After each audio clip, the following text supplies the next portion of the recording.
All right.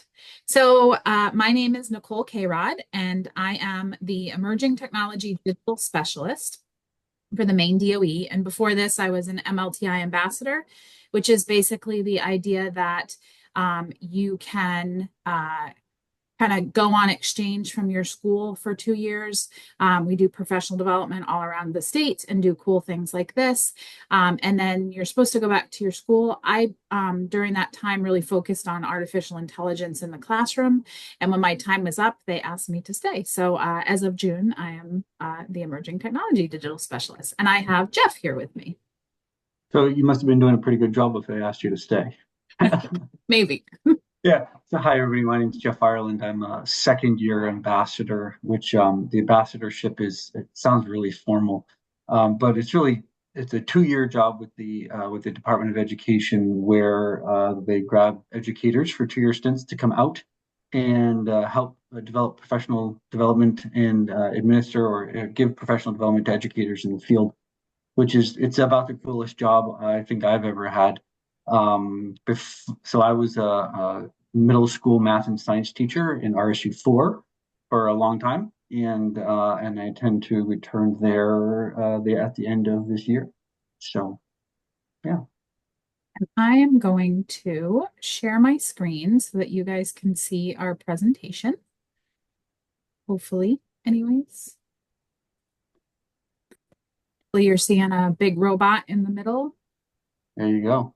And I'm gonna And so I would build upon something Nicole said a couple minutes ago, which is, this is especially the nice thing about a small group is that it really can be a very comfortable conversation and give and take. So, however it is that you want to make a statement or ask a question, if it's through a chat or raising your hand or just shouting out, we're comfortable with whatever it is that so we want to make sure that you get out of this everything you can, and we don't want to presume to necessarily know what it is that you want. So feel free to holler or shout, and so we can make sure we get either your thoughts or your questions answered. Does that make sense? absolutely. So there's a bit.ly RSU 16 AI, all caps. That will give you this presentation. We know that it is not good practice to have slides that are chock full of information, and that's what I've done because I want you to leave here with kind of a book, a resource that you can click on things, go through things. There is also our emails address. Our email addresses here. And they're not just there to make the slide look pretty. They are there to really, we want you to reach out if you have questions. So if you get, a couple weeks down the road, you're like, all right, I'm ready to dive into this a little bit more, and you're clicking around on things, feel free to email us. So today we're going to talk about four basic things. One is the basics. We're going to just go over a little bit of what AI is, kind of what makes an AI tool, and what they aren't. And then we're going to talk a little bit about prompt craft, which is basically the skills of prompting an AI. The idea that if there's some components, some guidelines that can create, when you give input, the better your input, the better your output. So we'll talk about some skills and the framework for that. We're going to talk a little bit about the ethical use of AI, and then we're going to spend some time in particular with the tool Brisk and showing you some ins and outs of how to use Brisk to help your life as a teacher. So one thing also to notice, whether you look at it within this show or if you look at it afterwards, there's a little finger pointing towards a target in the bottom left-hand corner there. Nicole absolutely loads these presentations with resources and videos and links galore. And there's so much tucked away. So whenever you see that little icon, know that there's a link somewhere on the page to connect to another resource. And I think it's also important to notice, if you notice at the end of Nicole's awesome robot, she's so good at these graphics, but at the end, at the bottom of it, it says image generated with DALL-E. And DALL-E is a text to image generator that she uses to create these cool images. But I think the larger point is that we're really careful to make sure whenever we use an AI tool, we cite that or give credit to that AI tool. It's best practice to make sure that we say, hey, this is us and this is the AI. So important to note that as well. So let's talk about AI for a second. So you've probably all heard the term and know that it stands for artificial intelligence, referring to the simulation of human intelligence processed by machines, particularly computer systems. So there's two types of AI. There's predictive AI, which has three parts. So most of us unlock our phone, or many of us unlock our phone by sticking our face in front of the phone, and boom, we don't have to type in the code, right? Which is one less thing for us to try to remember. That's an example of computer vision. Robotics, we have a lot of robotics in building cars, and so there's a lot of that in manufacturing and so forth. So there's AI involved with robotics. And then there's what's called expert systems. And if you've ever been on to, say, a medical website or a website that is a pretty specific content, you might have a bot that will pop up and ask you if you have questions or if it can help you. Those are often AI driven, but they're trained on very specific amounts or very specific sets of data that are related to the content of that website. The one nice thing about those bots is a lot of times they will let you know if they don't know the answer. So those are what we call predictive AI. And now to talk a little bit about generative AI, which is kind of the hot button term, the hot button thing that we've heard since Chat GPT came online in 2022. So two different types of generative AI. There's natural language processing, which is basically the interaction between computers and human languages. And the goal of natural language processing is for computers to be able to understand, interpret, and generate human language. Large language models are deep learning algorithms that can perform a variety of these natural language processing tasks. Again, ChatGPT probably being the one that most people have heard of as a large language model. Nicole's going to talk about quite a few more of them that exist later on in the slideshow. Deep learning is the use of neural networks to process and analyze data because AIs they process and take in a large amount of data, a huge amount of data. And then there's machine learning, which is basically training machines so that with the data, so that they can make predictions and decisions based on that data, whether they're good or bad. That's a whole other story, but it's all based on the data that they have. So, so that's kind of an overview of artificial intelligence. So let's take and talk a little bit about machine learning. Excuse me, before we do that, um, it's important to note that AI, while it feels really new, is actually a concept that was developed back in the 40s and has come obviously a long way. Our technology has come a long way since the 40s as well, and AI has come along with it up until about November 30th, 2022, when ChatGPT kind of came on board and changed the world a little bit. And that this quote from the co-founder of OpenAI, which is the company that started ChatGPT, basically saying that we can look at AI right now and go, "Wow," but when a year from now, when we have the same conversation, it's going to be very different as it did a year ago and a year before that. So it's really changing fast. And so Teachable Machine, this is a Google product. It's not a product, but it's something Google has created, and it's also a great way to introduce kids to machine learning. Jeff, It's something. if I can jump in for one Please. second, I actually did this with the middle school AI training, and I have it for the high school coming up soon because Nicole had shared hers with me. Cool. So has Yes. anybody here done that other than Jill? Has participated with or tried the Teachable Machine? Yeah, some of them Yeah. were in there just yesterday, Okay. actually, and then All right. I have with the other ones next week. Cool. It's fun too, isn't it? I mean, it's fun to play with, and it's a nice, safe way to do it, right? So, awesome. So we'll do this real fast. So the idea of Teachable Machine is, again, we're going to try to teach this little bot some information. We're going to try to teach it about this data set. So we have a data set on the left and a data set on the right.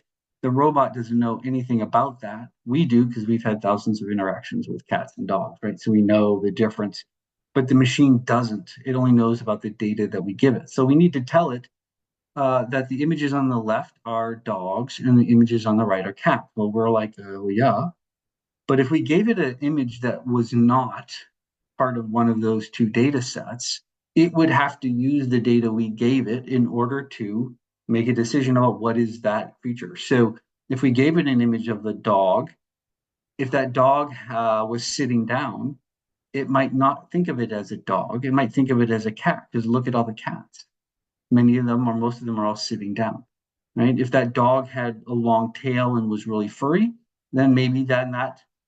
So there, yeah. So that dog right there, it might think it's a cat because it's sitting down. It's got a long tail and it's got long fur, which matches more cats than dogs. So it's a great way to talk about bias, and it's a great way to help kids understand, or adults understand even, that really the AI is only as good as the data that it's given. And the more data it's given, oftentimes the better its prediction. That's AI in a nutshell. Yeah, you could do this with kids where you're having them input this information and then putting something new in front of them. So I bet Jill did something along the lines of that as well. And so I've seen lessons and I've done it with kids where they bring in their like squishy, their plushies, and then they hold them up and they have a great time. And then it becomes more than just magic. They know how to use, they know why it works. So this is the conversation that is out there and that everybody wants to have. Before we do something along this lines, I like to make sure that we're comfortable and practice using AI. We demystify a little bit. This is that idea around plagiarism and cheating. 40% of our headlines right now is this, like it's the negativity around AI and what it's doing in our classrooms. This is a definite conversation that needs to have. This is Matt Miller's continuum, where he kind of works through what is acceptable in the classroom and what might not be acceptable in the classroom. It may be different for depending on your content, your grade level, things like that. It's a conversation that definitely needs to be had, and we're not going to address it today because I want you all to be really comfortable with AI. I want you to know how to use it for yourselves, and the best benefits. And then afterwards, we can start thinking about, well, what does that look like for students? And that might be something where we come back and get to hang out with you guys again and talk a little bit more. So we're going to look at prompt craft. So Jeff talked about the large language models and kind of gave a little bit of a definition of that. I like to add to that definition by saying that large language models are something that you have to prompt. So you have to tell it what to do. Whereas some of the other things have tools that it says, hey, what do you want me to do? So in order to do that, the Dan Fitzpatrick and Amanda Fox and Brad Weinstein from the AI classroom kind of came up with this word prompt craft, which is the skill of being able to ask the AI the right questions in order to get the response that you need. And I like to say that you're an AI ninja so that you're able to put information in there and get out what you want. And sometimes the first couple of times you do this, you're not great at it, but the more you work it, the better you are.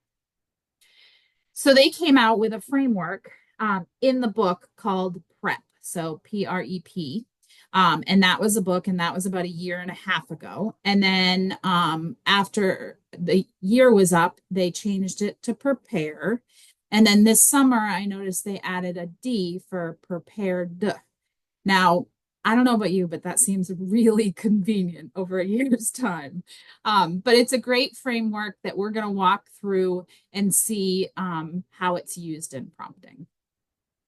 So P stands for propose. So you could absolutely go through and say, when was World War II? And it will pop out an answer. But think more about what it can do for you. So what kind of command can you say, like, give me a risk assessment or create a risk assessment for a class trip to the theater or create a lesson about photosynthesis, or a unit or a quiz or whatever it is that you need, you're kind of asking for that task. The next step is that you're going to add a role so that you are giving it a role. That role could be multiple things. You can absolutely say you're a kind and caring teacher. You could also say you're an expert in whatever standards you have, the NGSS standards. You could say you're an experienced teacher at creating quizzes. It can be multiple, like you can give it multiple roles. Think about it as you're giving it perspective of where it's gathering that information. The two on the bottom here are actually standalone prompts where you could also tell it that it's a person and answer questions from that perspective. So you could say something like, "You're William Shakespeare, answer all the questions using the knowledge Shakespeare would have." And then you'll go back and forth and you can actually have a conversation with William Shakespeare. And we'll talk a little bit later about some things you also need to consider with that. But that's one of the things that you can do. You also want to give it explicit instructions. Don't assume that it knows what you want. So think about, instead of just say create a quiz, create a 5-question quiz. Or if you want it to specifically use Bloom's taxonomy, tell it that. Anything that you think you want, include it in that. And then I always like to think about this one as like also include an answer key, because that's going to help me. It's going to save me time. So don't forget that one as well. And then presentation, how is it going to look? So do you want it in shorter sentences? Do you want it in a formal tone? Do you want it in a table or a bulleted list? So think about how you want it given to you. And then these are the ones that were added. So A stands for ask. So you can absolutely start with this and say, I'm creating a quiz about cells. Could you please ask me questions in order to do that? And then it's going to become a conversation back and forth. It's always a conversation, and you'll see that when we test it out. But it's a conversation to say, oh, I like this part. Can you extend on this part? Or you're answering those questions, and then it's going to give you an output. You can also put this as you were putting the prep part in, and then say, after you're all done, ask me some follow-up questions to make it a more quality response. R stands for rate. This one, I'm going to be honest with you, I was like, I poo-pooed it a little bit and was like, oh, I don't really use this one. And then my colleague, Kate Meyer, who is committed to teaching AI with her students this past year, and then of course this year as well, she was like, oh, you need to be using this one. So it's the idea that you say, provide a confidence score between 1 and 10 for the quality of your response. And then it's going to go through different things like engagement, representation, inclusivity, all of those things. And when it gives a poor score, you can then go back and say something like, ooh, for inclusivity, how can I be more inclusive? Because you said that it wasn't. So it gives you a little bit more insight into your output. Emotions. I think this is my favorite one to talk about, because as you see, I will, when I prompt, I often put please, and that's just kind of the person I am. I'm pretty polite. And so I'll say, please create. And a lot of the times people were saying, well, why are you doing that? I joke and say it's when the robots take over the world. It's so they remember me as a kind and caring person. But in reality, there's research behind the fact that if you put something like, this task is important to developing my students' understanding, I greatly appreciate your work, you actually get a better output. Tiny bit creepy, right? Just a little bit. So let's think about where and why that happens. So if we think about our data, and our data is us as humans, right? So if we think about when we're talking to someone, if we're kind and caring and please and thank yous, we might get a different response than we are if we're like, hey, do this.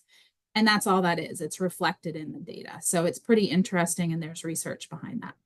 And then D was added so that you can ask the bot to search for underrepresented voices in its output. And that's just taking that bias head on so that you address it right from the beginning.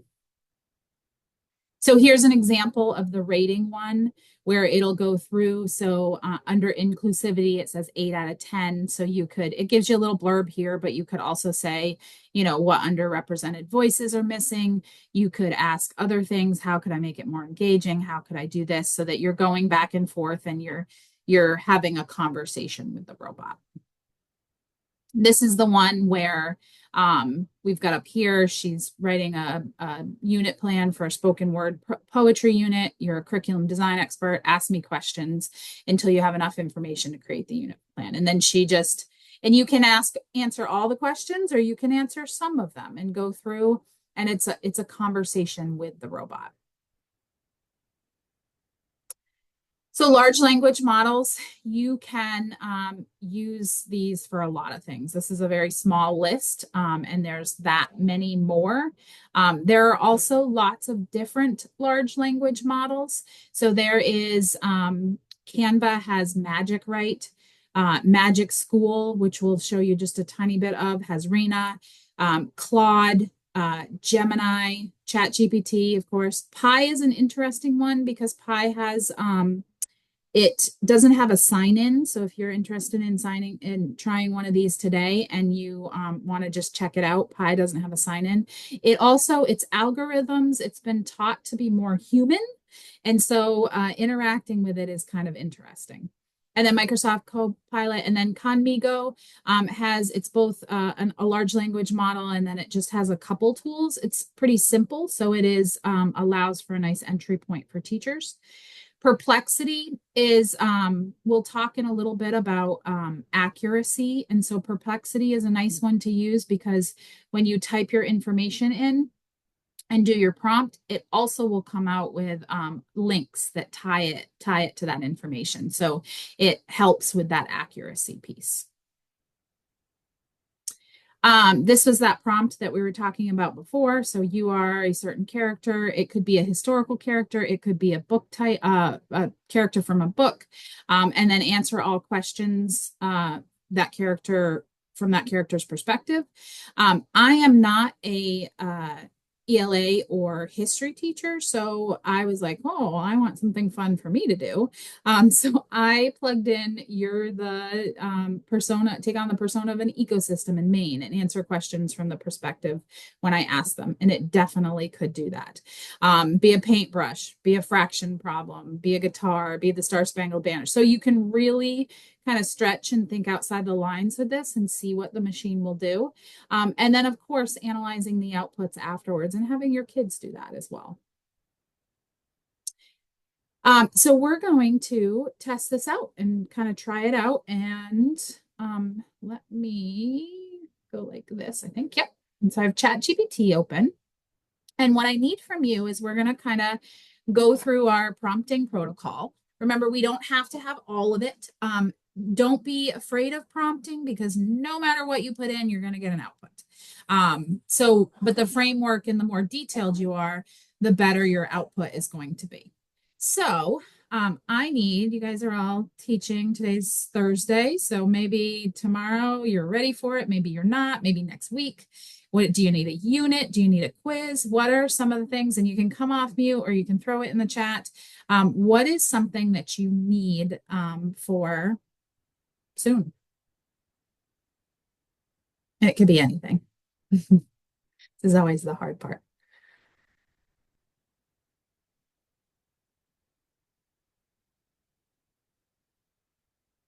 Could be a quiz. And if you're not sure as far as something that you need, you could throw in a topic in the chat.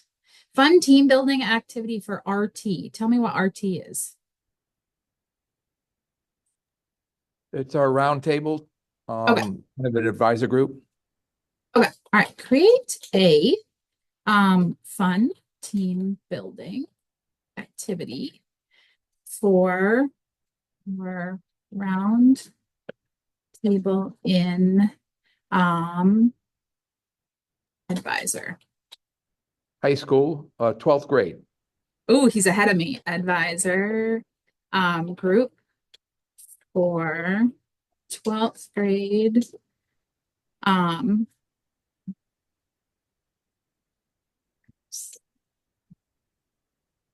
My spelling is awful right now, typing in front of people. Seniors in high school. All right, so tell me, you have unlimited time for your advisor? I'm being sarcastic. 30 minutes. So please make this activity 30. Did you say 30? 20? Yeah, 30 minutes. Or 30 20, 25 minutes might be better. All right, 25 minutes. And then here's one that I really like, especially for across our state. Some schools have lots of resources, some don't. Sometimes you might have a resource that you have to use. So let's say that you had like popsicle sticks and ping pong balls in your classroom. You could say, please make this around popsicle sticks and ping pong balls. So I'm just going to write, do not use a lot of materials for this activity. Are all of your activity, I'm trying to type and talk. That's my problem. Do you have students that might need some modifications or anything like that, or language things? Are there barriers there that we need to break? One functional life skills student, but nothing major, actually. Okay, I'm going to say make this activity accessible for a range of, I'm going to say high school students. Anything else? You are a kind and caring teacher with About that? what? Oh, the kind and caring teacher. Oh. Might you want it to be an activity that is has physical movement to it, or might it be an activity that should be you say round table? I assume that that's not actual, but like is it something that you'd want to be a stagnant activity or something that you would want movement built in?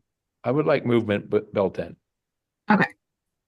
Can you please make movement built? And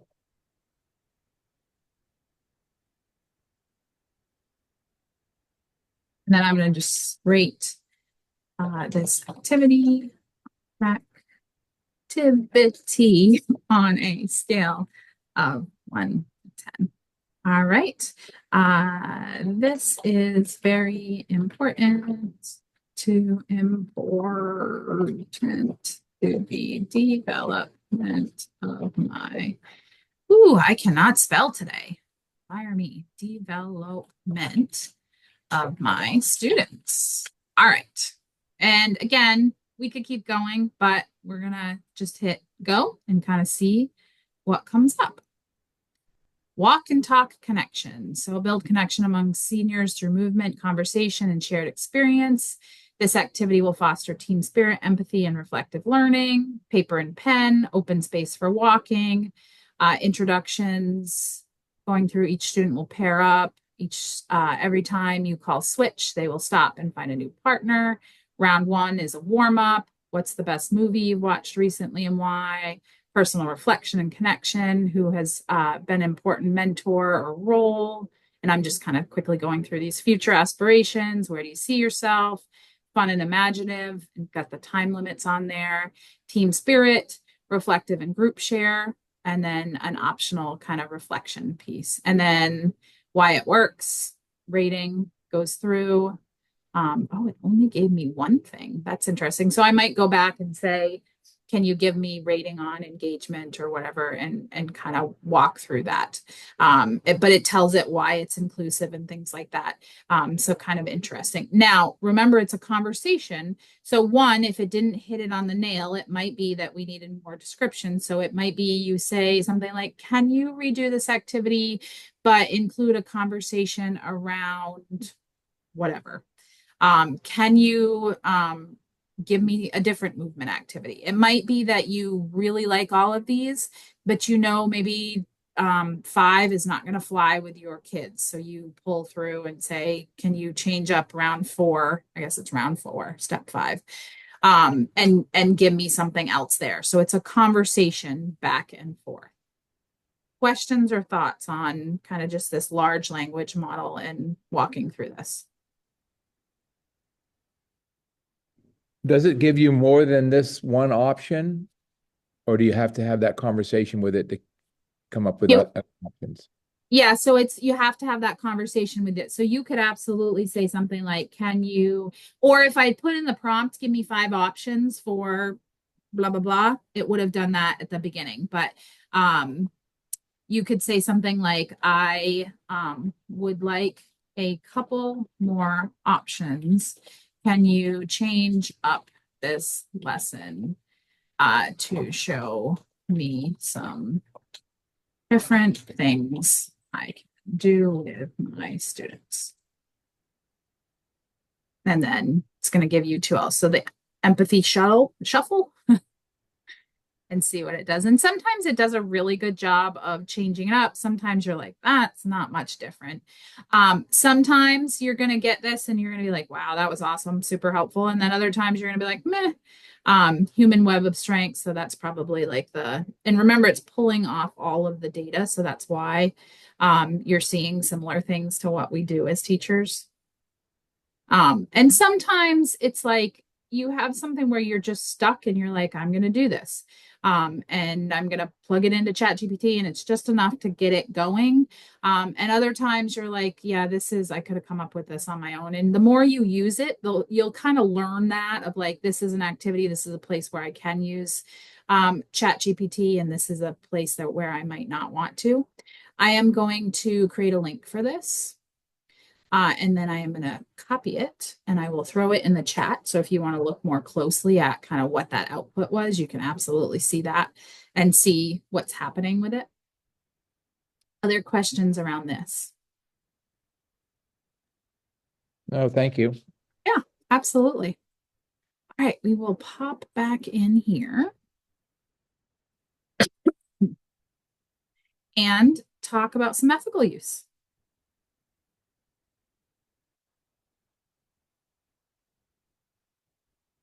And I think, oh, you're on mute, Jeff.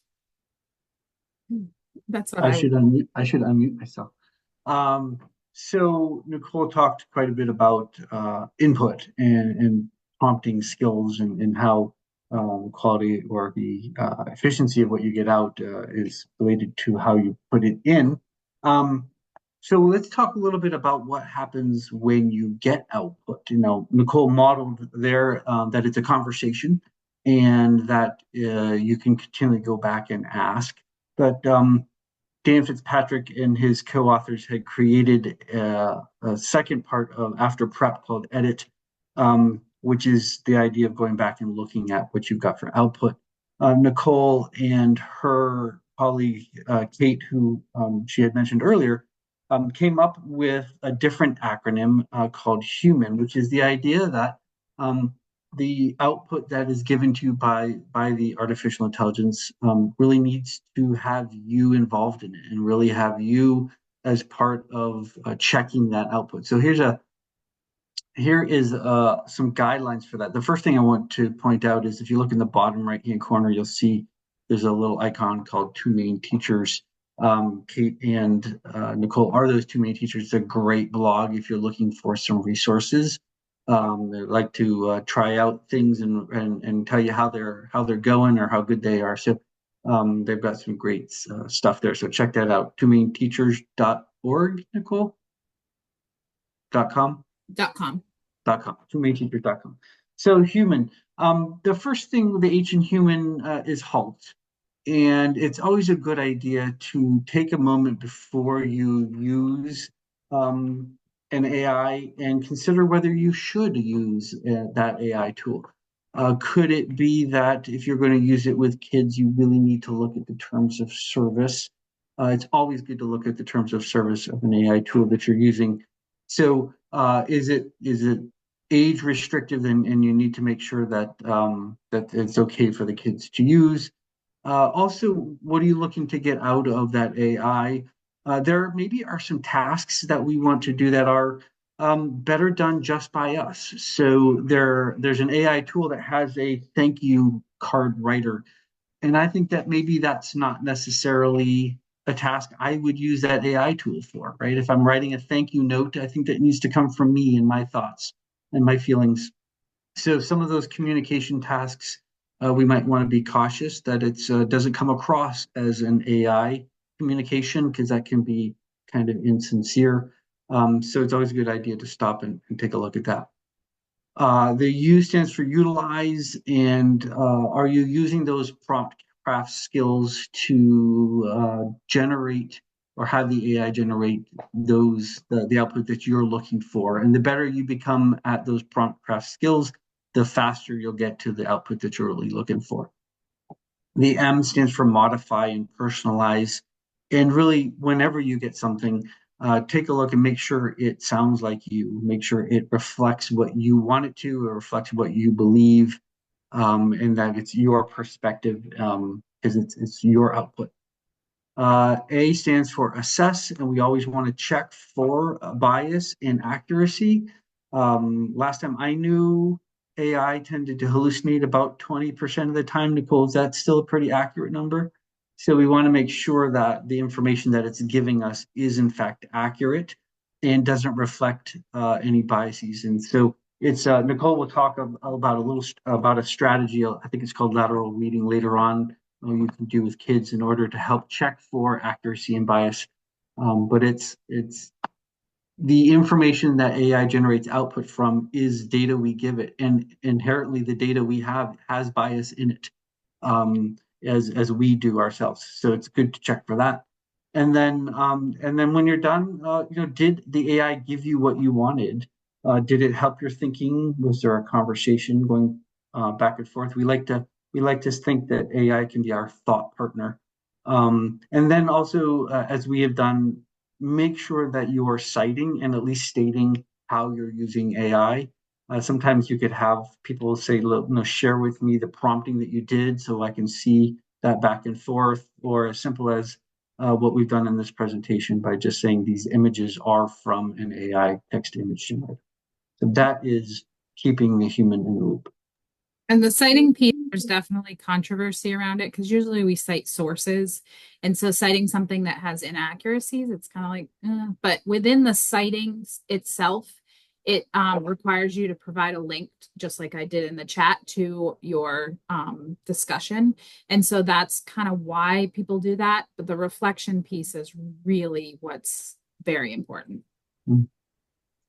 And then, of course, we've been talking with kids for a while now about being careful what kind of personal information that you put out there, whether it's social media or anywhere online. And it's certainly no different with AI. And I think we need to be awful cautious as educators as well, that not only we not putting our stuff in there, but if we're trying to think about putting in student work, that there is no identifiable information in that work.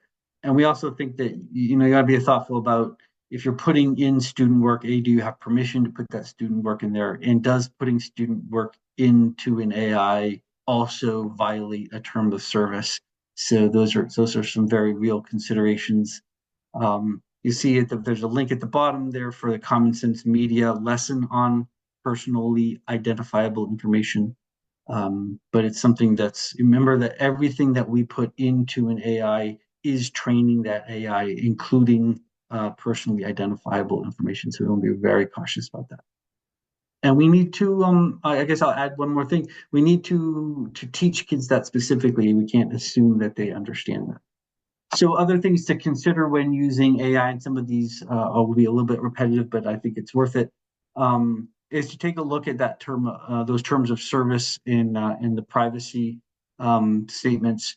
Nicole talks about sometimes it's if a terms of service can be full of legal jargon and long and tedious to read, is to copy it and paste it and put it into ChatGPT and ask it to give you the skinny, if you will. Ask it to give you what's the most important things I need to know to keep my kids safe, or to not violate the terms of service. So let AI help you with its own terms of service.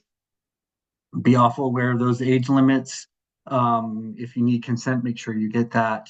And then there's, Nicole had mentioned Pi as a large language model that doesn't require a sign-in, and there are some of those. So maybe you're not having to put in personally identifiable information because there is no login. And then there's some tools that are like ChatGPT's 18 plus. So maybe you're using it as a demonstration. So it's your login and you're just kind of putting it up in front and working with the kids on it.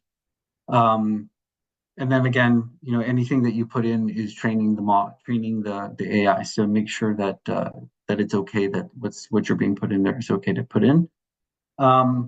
And then also, if you're going to use a tool either in front of the kids or with the kids, use it first. And I know that sounds silly, but use it and try to do with it whatever you think your kids might do with it, and whether it is inappropriate conversation and or swearing or things um, that you would not want them to put in it. Test it first and see what it's going to do or how it's going to react. Does it have the guardrails that you hope it will, in terms of not allowing them to engage with it that way? So that is personally identifiable information. Awesome.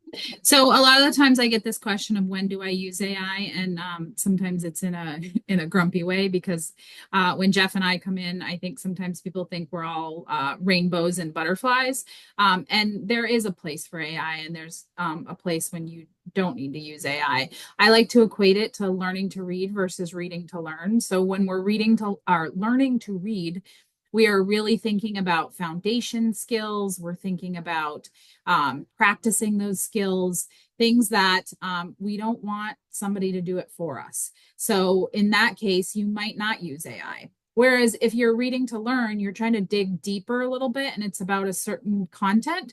So if I can use AI to dig deeper to get to that so that I can then get to this, let's do that because it's going to give us the ability to get to those things that we've always wanted to get to. And we're able to do that with our students because of the tools that are out there. So you do not have to use it all the time. My colleague Kate, who, like I said, is committed to AI, she does not use it all the time, but she does use it, and it's important for our students to have those opportunities to see what it is because it's going to be a huge part of their future. That being said, the ELIZA effect. So earlier we had talked about a prompt where you might say you are Abraham Lincoln, answer all the questions in from that perspective. Or we talked about Pi being very humanized. So these tools can be very humanized. The ELIZA effect. So the ELIZA bot was created in 1966 by Joseph Weizenbaum, and he gave it to his secretary. And after about 15 minutes, and keep in mind, this was 1966, so it was not the technology we have today. It literally, as she typed something in, it would say, well, tell me more. Or how do you feel about that? So it was able to kind of just go back and forth and say those things, but it wasn't at the level that it is today. And after 15 minutes of having this robot, she turned to the inventor and was like, could you please leave the room? Because she wanted to interact with this person that was really kind of empathizing with her and and giving her a place to vent and talk. And so we have to be weary of our kids doing this as well, of really humanizing these robots. So it's important that when we do an activity like, you are Abraham Lincoln, answer all the questions as Abraham Lincoln, that you're analyzing the output. So you're asking kids things like, well, where did that information come from? How do you think it's accurate? How do you think they came up with that? So when you're talking with Abraham Lincoln, yeah, ask those big, cool questions about your content and everything like that, but also ask, what's your favorite color? And then when it comes up with whatever, say the kids, well, that's probably not documented, right? So how do you think that the bot came up with that information? Does it match? So that they're really analyzing everything that's coming out. And they're going to see the inaccuracies and they're going to see like, oh, well, that doesn't fit. And that's exactly what you want them to do. And it's that critical thinking piece that we want them to have. A lot of responses. A lot of people are asking, well, how do I detect this? So this kind of goes into that conversation about cheating and plagiarism, which I want to kind of put in here. AI detectors are proven unreliable and they're biased against non-native English writers, so we just have to be careful. I wouldn't recommend using them. Instead, creating a culture around transparency and teaching your students how to use it. And of course, we can come back and help with some of those things and give you some resources around that. A lot of people just want to go and say all handwritten assignments from now on. And that worries me because it's like all the work that we've done for accommodations and things like that. And our kids are enmeshed in this whole tech world. Like I just don't think that's the right response. That doesn't mean that handwritten assignments is an appropriate time for them, just not all the time. And then extension and tools to see drafts, and we're going to look at this in Brisk. All cool tools. However, we just have to remember that they're a tool. They're one thing that we have kind of in our belt to work with this area with students. So this is from Holly Clark, just to assess the accuracy and bias. I'm not going to read this to you, but it's just something that you have so that you can kind of start to address this and think about with your kids. I wanted to throw it in there so you had it.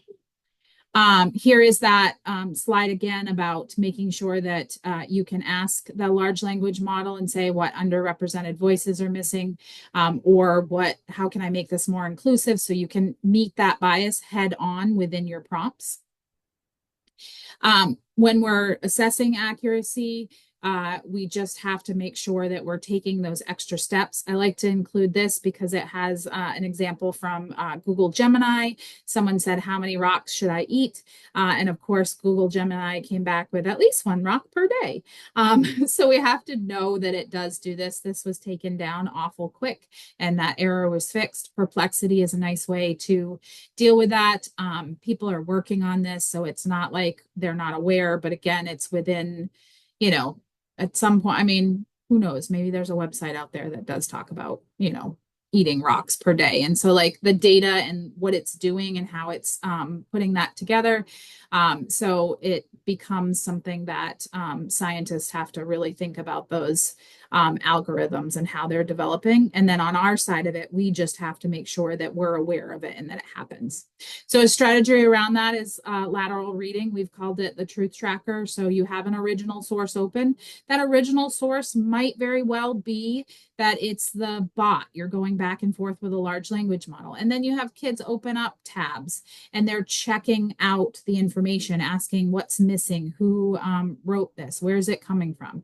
And then coming to conclusions about, that information that was that original source. I would argue that that original source should not only be those really good sources that we know are really good sources, but you should also encourage kids to look at a Facebook post, a TikTok video, things that like we want everyone in our world to be doing this. And maybe it's not opening tabs, but it's following the link or asking like, is this true? Where's this information coming from? It's just good literacy skills that are media literacy skills that our world so desperately needs. You can set up things in something called Magic School. And so Magic School, and there was a link here, and I'm not sure why it's not there, but I will make sure it's there. But Magic School is a tool similar to Brisk, and Brisk we're going to look at today, but it's very tool-based. But you can set up a space in Magic School so that your kids could it will ask them, what's your original source? What is the first tab you open? What is the second tab? And it will go through and it will show you this. And this is the prompt I used for that. No insight. I talked about this a little bit, so I'm not going to go much into it. So it's that idea of the APA and MLA. Those are definitely there, but sometimes you're not going to want to do that because it's not a reliable source always, but have your students reflect on it. So Kate uses these reflection stems, and then she gets beautiful reflections from her students. And I'm not going to read that to you, but I highly recommend you to at some point because and she has high school students. They've just taken these stems and gone through and really reflected on their work for how they use AI. So when we think about Brisk productivity, our goal around any of these tools they're called wrappers. And what it is it's wrapping around the large language model, something like ChatGPT, and it's giving you tools to help you do what you need to do. So a lot of the times, instead of you having to prompt it so rigorously like we did earlier, it's going to ask you questions. And the goal is that as educators, we're hoping that this saves you time and it's going to give you time. At the same time, I want you to manage your overwhelm because this is a lot. It's a whole lot. And we could have chocked this thing full of tools. We've picked a couple, and I would say dive in even within Brisk as we talk about Brisk.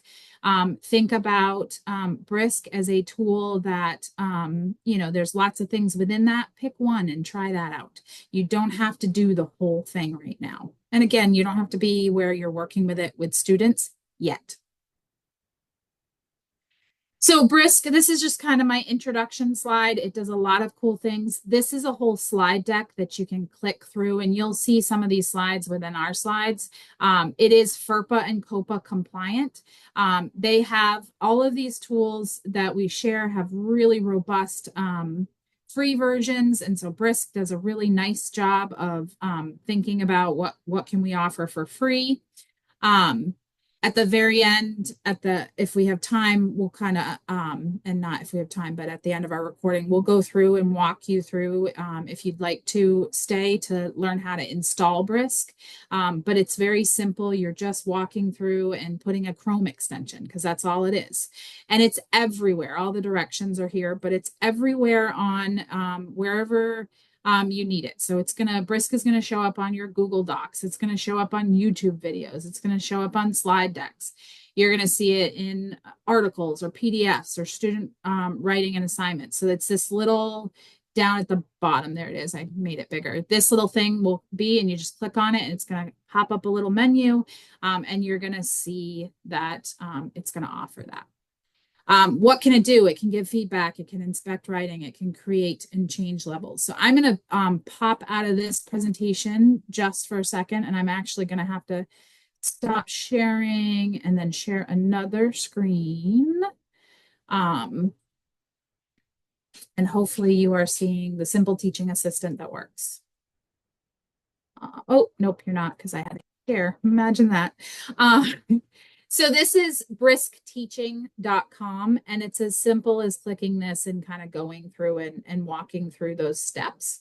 I'm going to just show you a little bit, and then at the end, if you guys want to stay on, I'll definitely help anybody that wants to kind of do that. So I'm going to pop up over here. I just have a document open, and the little Brisk is down here. And once I have that, this is going to not be my friend because there we go. It's the last time I had been in here a couple weeks ago. It was not so like it. I think they just came out with Brisk Boost, which is their student version, which you have to pay for, and I think they're advertising for it. So that tends to pop up. So I have a blank document. So I'm not going to be able to give feedback or change levels, but I can create. So I go in here and it gives me several options. So I could do a quiz, a progress report, a resource, a translation, science lab, presentation. There's lots of things in here that I can just choose from. So is there anything in there that you're like, ooh, pick that one. You saw it immediately and you were like, let's do that. If not, I'm gonna pick one. You can throw it in the chat or come off mute. All right, let's create a rubric then. So you get to kind of pick what you want. I'm going to click on rubric. You can choose your language. So we're going to keep it with English so that I know what it says because I do not speak another language.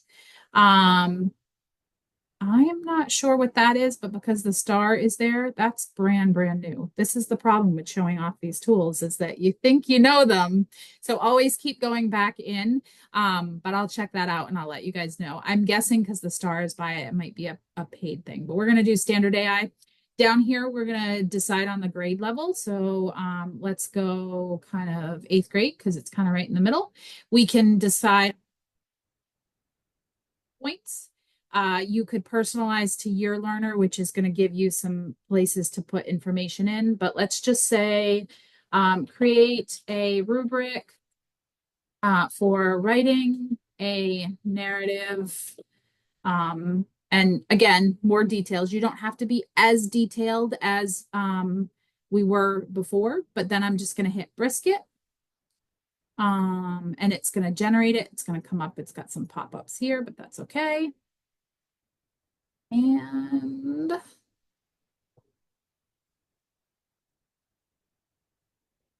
let it do it. Okay. So, oh, for a second there, I didn't think it was going to do it in a chart. You could rate your response, but now here we have criteria, and it did it right in my document. Exceeds, meets, approaching, below. You can go in and you can edit this and change it up. You can there's a lot of tools within this. So like now that I have this, I could change the level of it. So it's as easy as clicking change level, go through. I want it on a 3rd grade level, still want it in English, change reading level. It's going to open up a new one and change the reading level. So there's a lot, and gives you the link for the original thing. So there's a lot of information and a lot of tools within this that you just have to go in and explore. One of the other pieces that I really like, and that I've seen a lot of people use, is there's one that says create a presentation. So I actually went into this YouTube video earlier and I was able to click create, and then I clicked presentation and it said create a presentation about this YouTube video. And then within seconds, I had this information here. Is it perfect? Is it something that might need a little zhushing? Absolutely. But does it save time? Yes. So lots of tools within Brisk that you can use to do all kinds of interesting things. All right, I'm going to keep going. There's some directions as far as how to use it as well. In that first slide about Brisk, this one has how-to videos. Brisk has a ton of tools on its website to help you and walk you through. I'm always available if you send me an email. Jill, did you have a question? I do, yes. Can you show, I had somebody ask yesterday about the inspect writing. Mm-hmm. Could you Yes. show that real quick? Because I did have somebody ask about that. Absolutely. Let me just switch back.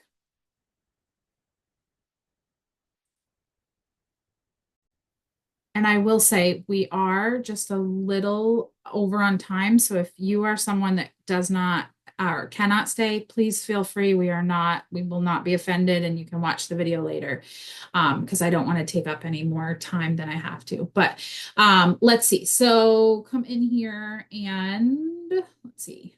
Usually you have to be on a document. Come on. So let me come in and I'm going to choose this one, which was actually an article that I leveled later or earlier. And hopefully it's going to let me inspect writing.